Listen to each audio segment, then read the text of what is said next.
Bismillahirrahmanirrahim. Kita mengetahui tentang ini, maka kemudian mungkin kita patut bertanya ya. Mungkin kita bertanya, kenapa Rasulullah SAW itu kemudian membangun masjid? Ini kan menjadi pertanyaan kita besar. Kenapa Rasulullah itu pertama kali membangun yaitu adalah membangun masjid? Dan kita harus mengetahui alasan yang dimiliki oleh Rasulullah supaya alasan itu mampu kita fahami dan mampu kita menyatu pada alasan yang dimiliki oleh Rasulullah SAW. Supaya jangan sampai alasan ini tidak kita ketahui. Kalau kita jahil bahwasanya alasan Nabi ketika membangun masjid, nanti kita membangun masjid itu hanya untuk megah-megahan. Kenapa banyak sekarang itu membangun masjid tetapi hanya untuk megah-megahan? Bahkan maaf, sebagian ada masjid yang dijadikan tempat pariwisata semata ya. Yang semoga Allah memberikan rahmat untuk kita semuanya. Lalu ini terjadi disebabkan karena banyak di antara kita ketika mendengarkan satu hadis bahwasanya man bana lillahi masjid dan banallahu baitan fil jannah. Barang siapa yang membangunkan untuk Allah sebuah masjid, maka Allah akan membangunkan kepadanya sebuah rumah di surga. Maka memahami hadis ini hanya dohir saja, letter luck. Tanpa difahami bahwasanya alasan membangun masjid itu karena apa?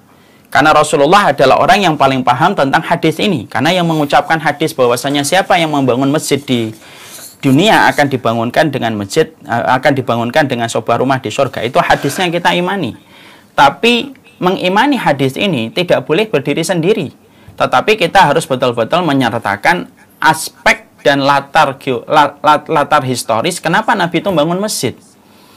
Dan ini disampaikan oleh beliau Syekh Sofiyur Rahman Al-Mubarakfuri.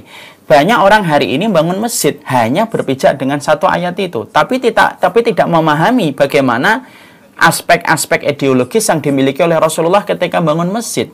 Dan aspek ideologis itu difahami oleh Rasulullah dan dijadikan alasan Nabi ketika pertama kali bangun masjid. Ini harus kita paham. Supaya kalau nanti di antara para peserta saya, kalau kita nanti pengen mendirikan masjid, berarti kita harus paham. Kenapa sih Rasulullah itu bangun masjid?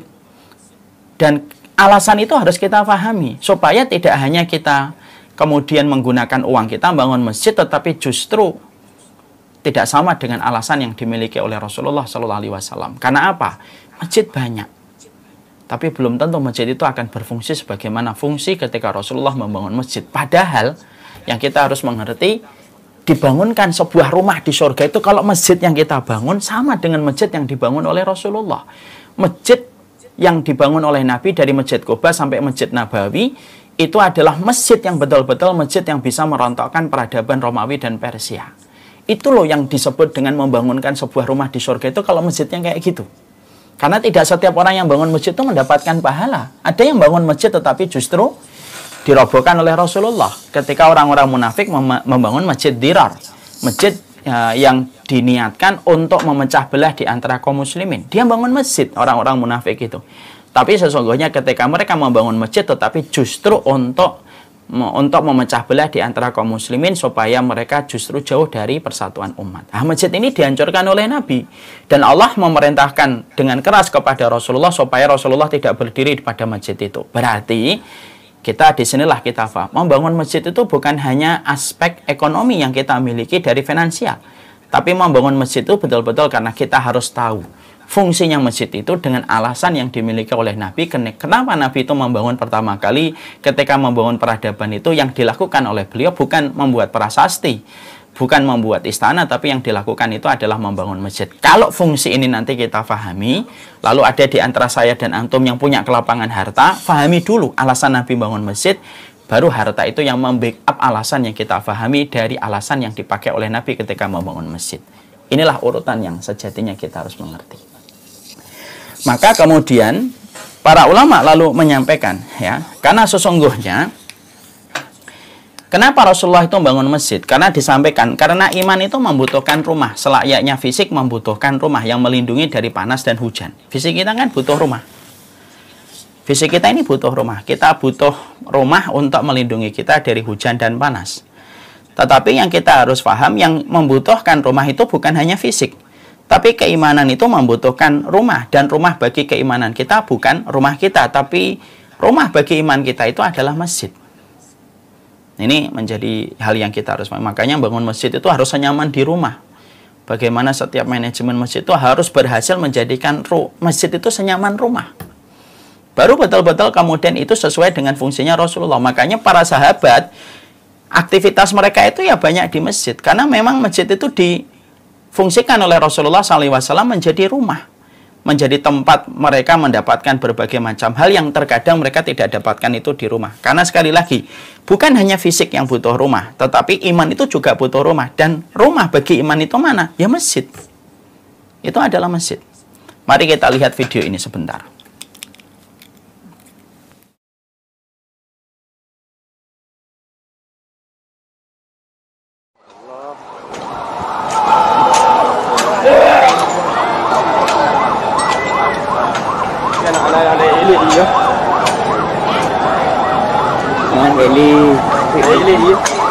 Tonton bangku pegang mana? Hah? Hei kan hei le yang. Ini.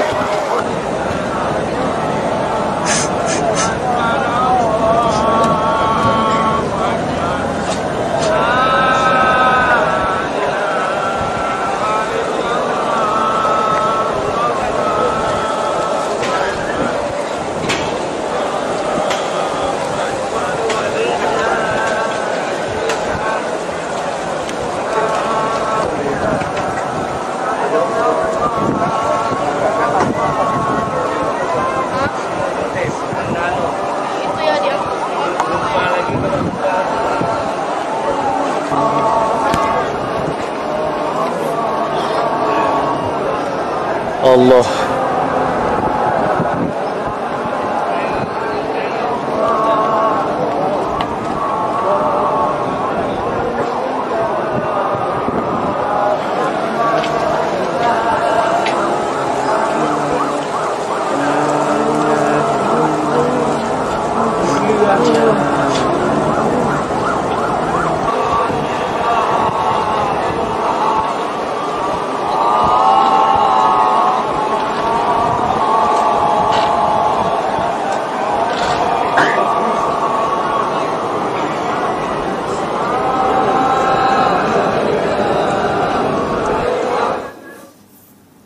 Ini kejadian terjadi di Aceh. Ya, semoga Allah merahmati, mengampuni setiap kaum muslimin yang meninggal pada waktu tsunami tahun 2004. Yang kita ambil adalah ternyata fitrah keimanan ketika terjadi sesuatu yang menakutkan, menegangkan, mencengangkan, menegangkan, yang dilakukan manusia secara fitrah itu secara otomatis mereka itu pertama kali mencari masjid. Berarti kemudian keimanan yang ada di dalam dasar hati, dalam batin di dalam dasar hati kita, itu sebenarnya dia itu tahu fitrahnya itu kemana. Sebagaimana rumah dijadikan tempat kedamaian kita dari berbagai macam badai yang terjadi di luar, kan rumah itu kan menenangkan kita. Makanya disebut dengan qurrata a'yun kan. Keluarga itu kenapa disebut dengan qurrata a'yun?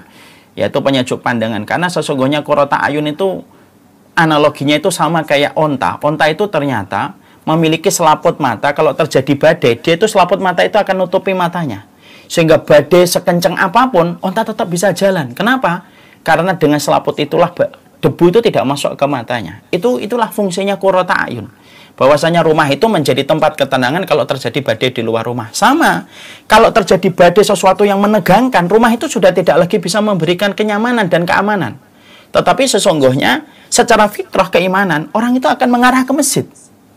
Makanya ketika kita lihat di Aceh, Masya Allah ya, orang itu secara refleks mereka itu perginya ke masjid. Sebagaimana kejadian di Palu, kalau ada apa-apa mereka pergi ke masjid. Pertama kali yang mereka tuju di masjid. Kenapa? Mereka tahu di situ tuh rumahnya Allah. Dan itu terkoneksi dengan keimanan yang kita miliki. Keimanan kita ini butuh rumah. Rumah itu adalah masjid. Masya Allah ya para ulama. Jadi akhirnya disitulah kita akhirnya memahami. Makanya kalau ada orang kok nggak betah di masjid, berarti ada proses yang salah dari keimanannya. Karena sesungguhnya sebagaimana fisik itu berhajat besar kepada sebuah rumah, termasuk sebuah kebutuhan primer yaitu adalah papan, iman itu berhajat besar kepada sebuah teritorial. Teritorial itu adalah masjid.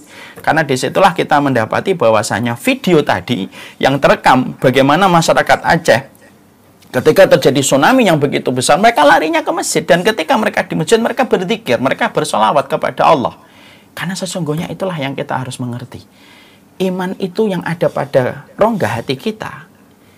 Kalau terjadi sesuatu yang menakutkan, iman itu akan muncul di permukaan hati. Dan iman itu akan mengerahkan orang pergi ke masjid.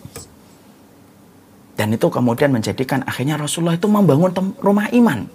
Rasulullah membangun rumah iman. Makanya Rasulullah itu membangun rumah iman itu adalah di masjid itu. Karena Rasulullah tahu ini para sahabatnya itu sudah ditanamkan iman. Kalau mereka punya rumah tapi nggak punya rumah iman, bahaya kalau ada sesuatu nanti mereka nggak ngerti harus pergi kemana. Makanya kemudian akhirnya Rasulullah itu membangun masjid. Pertama kali yang dibangun oleh Nabi bukan prasasti, bukan potong pita, dan lain sederet yang lainnya, bukan. Tapi Rasulullah itu bangun masjid. Karena Rasulullah itu pengen membangunkan rumah iman bagi para sahabat yang sudah beriman dengan apa yang didakwahkan oleh beliau. Syukran ya Rabbi, syukran, hadaita qalbi, syukran.